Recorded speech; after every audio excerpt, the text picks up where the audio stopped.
What is your name, please? My name is Marilyn Bell. What is your name, please? My name is Marilyn Bell. What is your name, please? My name is Marilyn Bell. Two of these people are imposters. Only one of them is the real Marilyn Bell, and is the only one sworn to tell the truth. And here is our host, Bud Collier.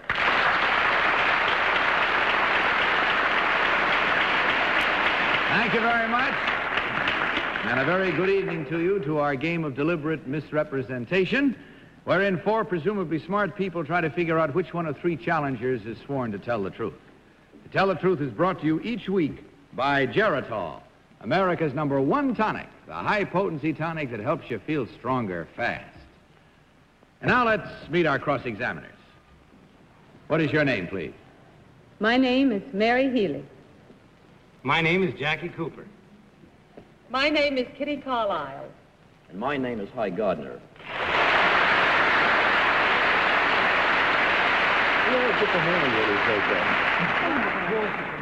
Now, these three people all claim to be Marilyn Bell.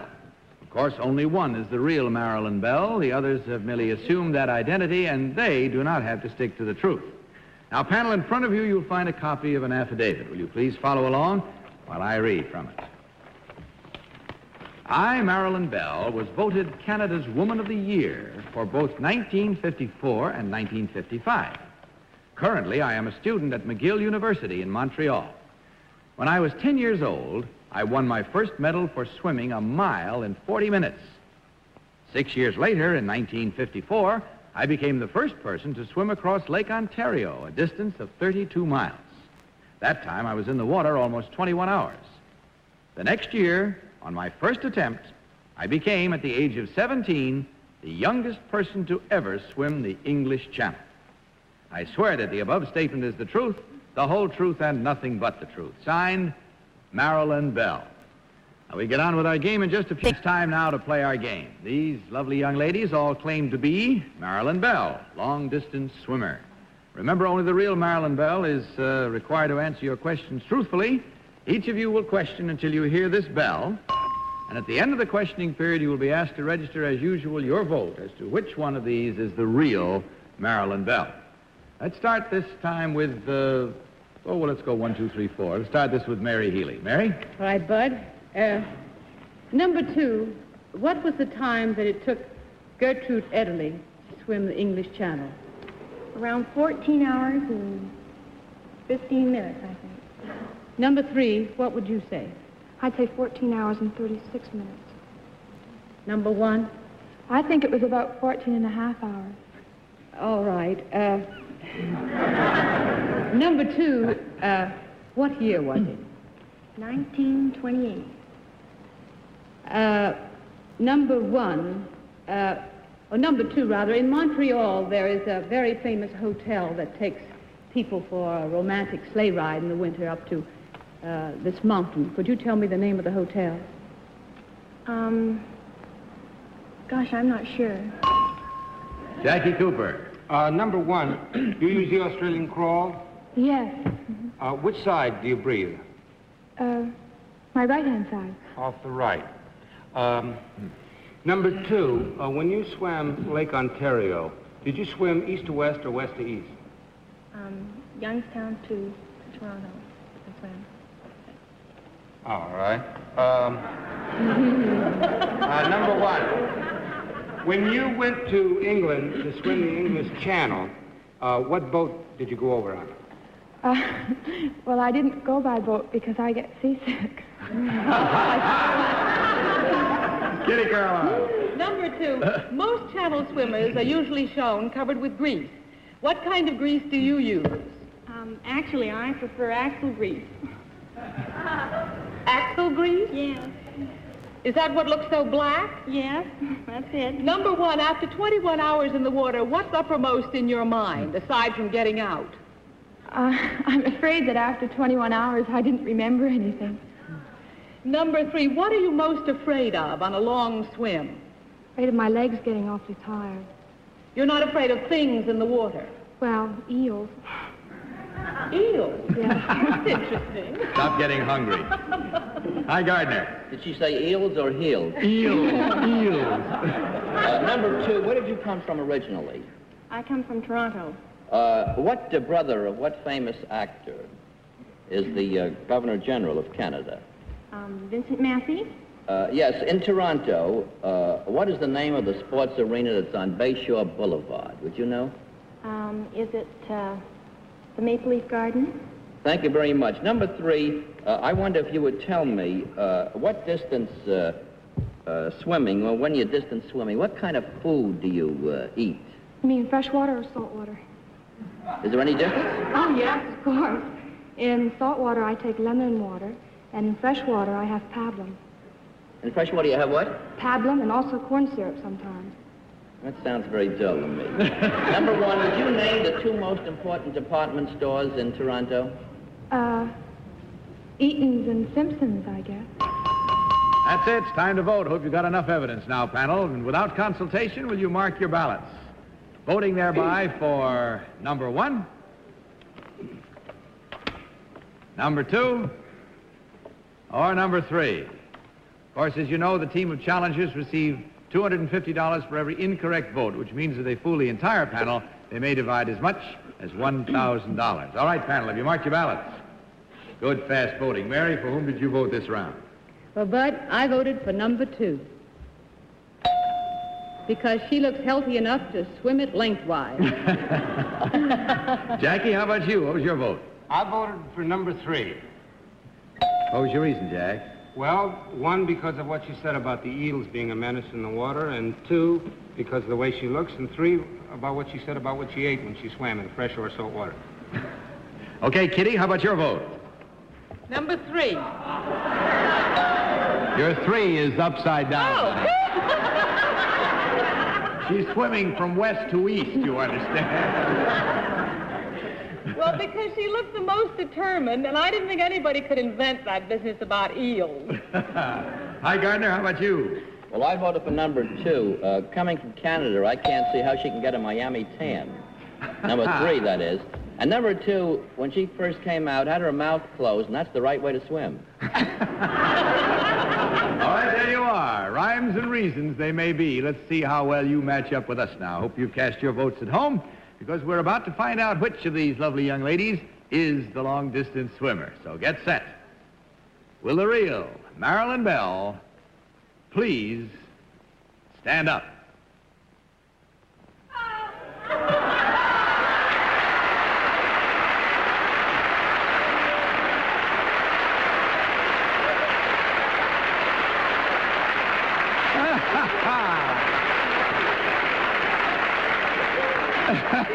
Young and such a baby, I wouldn't think she could swim anyway. I should have known by the way she turned her head. Well, she fooled you all, believe me. Let's find out about the others now. Number 2, tell us about you, who you are, and what you do. My name is Bunny Armson. I'm studying interior design at Parsons School of Design in New York.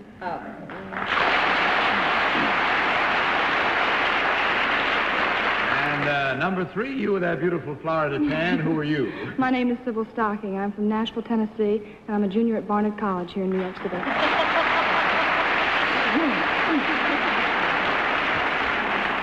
Well, there you are now. See how well you did? You fooled everybody. Which means, of course, that you nice young ladies will get to divide from Geritol the sum of $1,000. Our congratulations to you. Good night and the best of luck.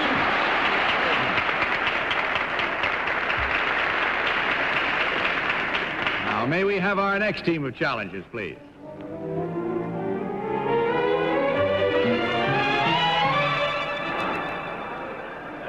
What is your name, please? My name is Jean Marassi. What is your name, please? My name is Jean Marassi. What is your name, please? My name is Jean Marassi.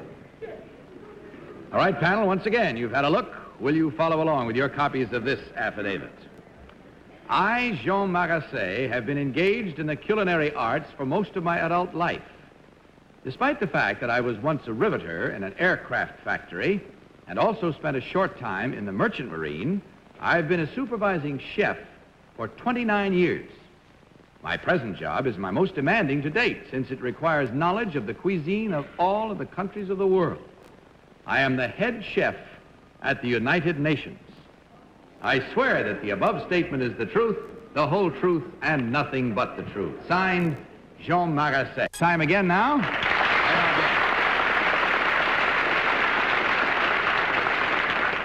Now, these three people all claim to be Jean Marasset, head chef at the United Nations. Remember, only the real Jean Marasset must answer your questions truthfully, and we'll begin this round with Jackie Cooper. Jackie?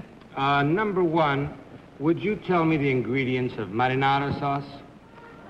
Marinara sauce, that's an Italian sauce for the spaghetti, sir. And number two, what are poissons?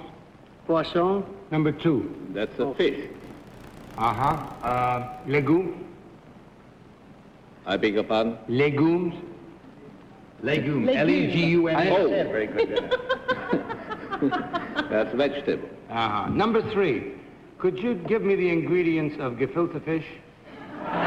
stuffed fish. I beg your pardon? Stuffed fish. What fish are used in that? Carp. Is that all? That's all. Kitty? Number two, how many restaurants are there in the UN building? Well, there are three restaurants. It's the main dining room, it's the coffee shop, and it's the cafeteria. And which one do you eat in? I don't eat there. I bring my own lunch.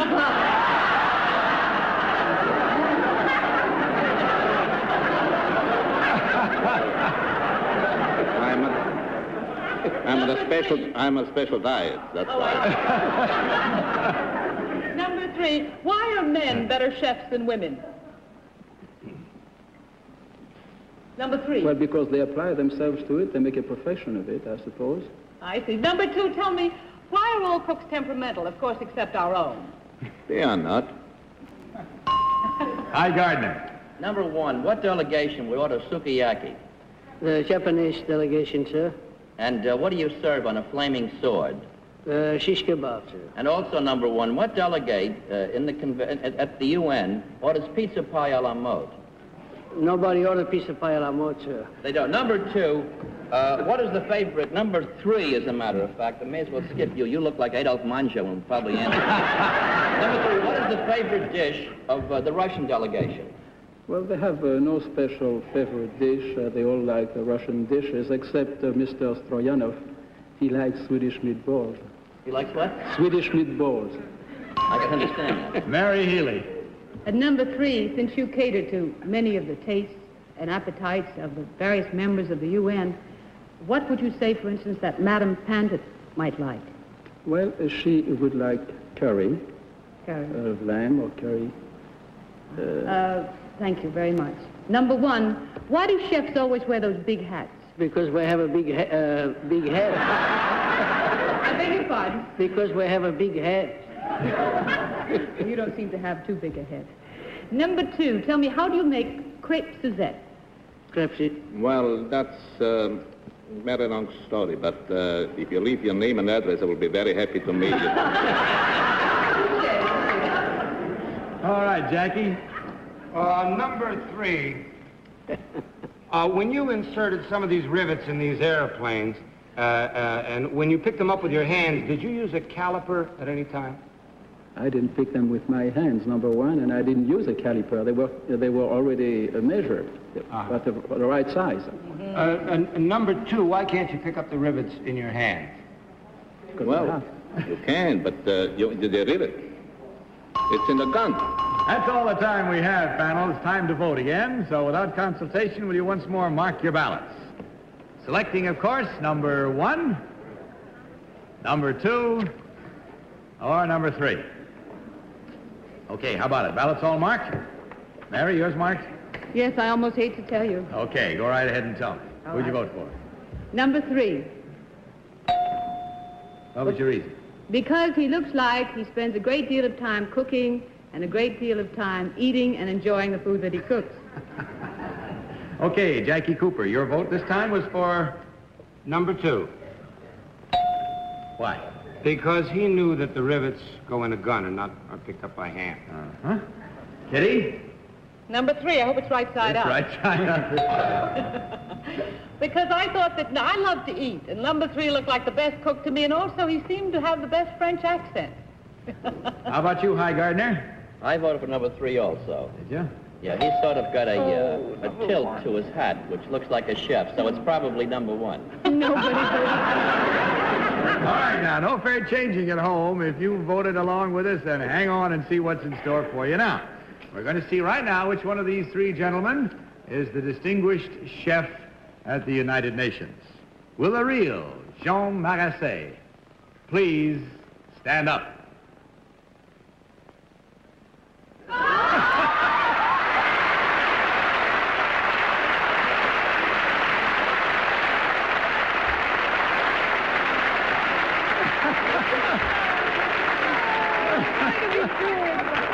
Thank you very much, sir. Number 2, would you tell us who you are if you are not Adolphe Manjou? My name is Lee Klausner. I'm Viennese, and I'm promotion manager for the Almadine Vineyards in California, the oldest winery in the United States. That's getting the plug in. And number 3, sir, how about you? Well-fed and happy with your own cooking? Thank you, sir. My name is Louis Matigot. I'm in charge of production for Arpège and Maestine Perfumes.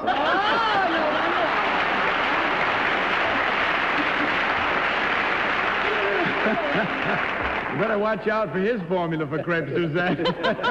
Jackie? I was just going to say, I knew number 3 wasn't him. Why? Because he makes terrible gefilte fish. Only uses one thing. But I thought number 1 was a comedian. Well, he was having a good time, and so are we. Some of you may remember Mr. Marasse, as a matter of fact, as the head chef at the Forest Hills Inn before he was loaned, shall we say, to the United Nations by the Knott Hotel Corporation.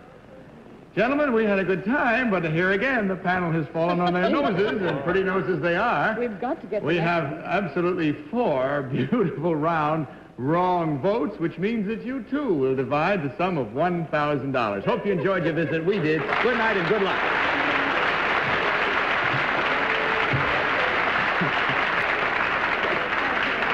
And now may we have our 3rd team of challenges, please.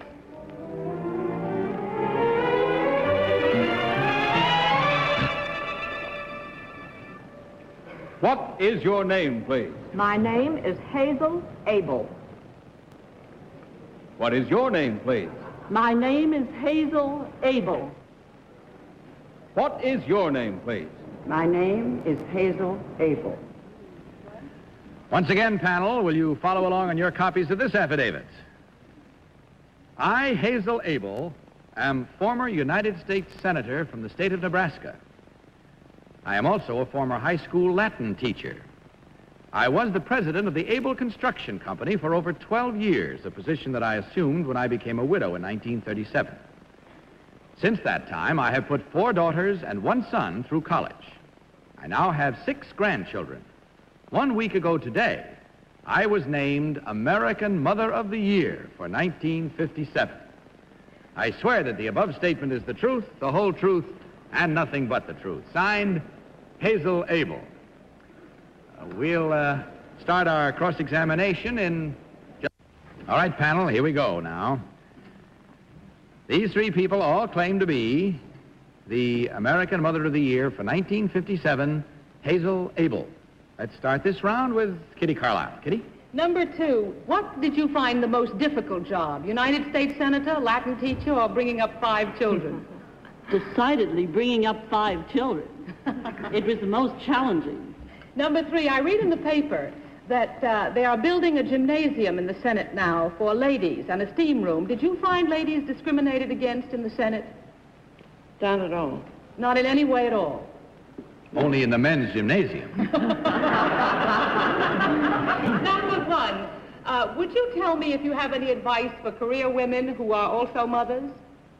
Well, it's very easy to do the 2 jobs intelligently if one knows where to put the heart. Very Good answer. Hi, Gardner.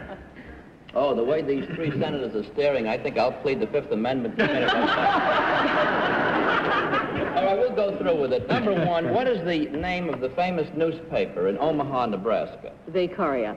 And number 2, exactly where in relation to the Senate chambers is the Vice President's office? In relation to it's to the right, up above the Senate and the Senate bill. Number 3, would you answer that for me, please? Across the hall. Across the hall. Number 3, can you tell me, are there little balconies around the Senate chamber and outside the Vice Presidential office where you can sit and rock if it's nice and sunny and you feel like rocking? No. Mary Healy. Number 1, you're a Latin teacher, I understand. Could you conjugate... Was, yes. Could you conjugate the verb to be in the past tense? I'll try. Aram, aras, arat, aramis, aratus, arant, I think. It's been 35 years since I thought about it. Jackie Cooper. Nope. It was a short one, but the signal came. Number 1, well, I'll ask you about the gefilte fish later. Number 1, what are the qualifications for being Mother of the Year? Well, one must be outstanding prominently in civic and religious work in the community, and, of course, one must have children. There we are. That's it. I hope you have enough evidence now. You have more about gefilte fish, but no more time. All right, will you mark your ballots, please, panel? And in so doing, this time, vote for number 1, number 2, or number 3. Okay. Ballots marked? Mary just did hers. Mary, for whom did you vote this round? I voted for number 3. Why, Mary? Well, she sort of seems like the kind of mom that would make this writer of momism eat his words. Jackie? I voted for number 3. Why did you vote for number 3? Because she answered with quite a bit of authority about where this door was across the hall rather than to the right. Kitty, your vote? Number 2. Because she said that bringing up the children was the toughest part of the job. How about you, High? Well, I went for number 1. Thank you. That number 2 did know where the Vice President's office is. Number 3 did not know that there are places where you can sit and rock on the terraces.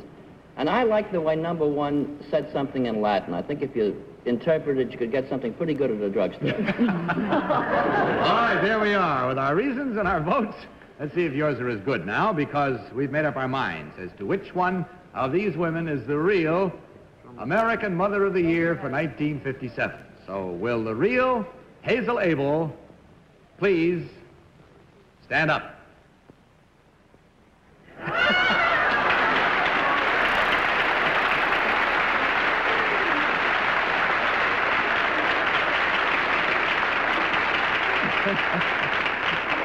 Thank you very much. And now, number 1, would you tell us who you really are?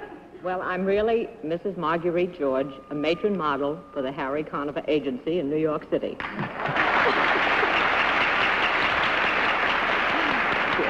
And number 2, how about you? My name is Eileen Fogarty. I'm in the production department of Time magazine. And there we are. We had 2 incorrect votes for a total of $500 from Geritol. Divided. Enjoy it. Good night, ladies, and the best of good luck to you.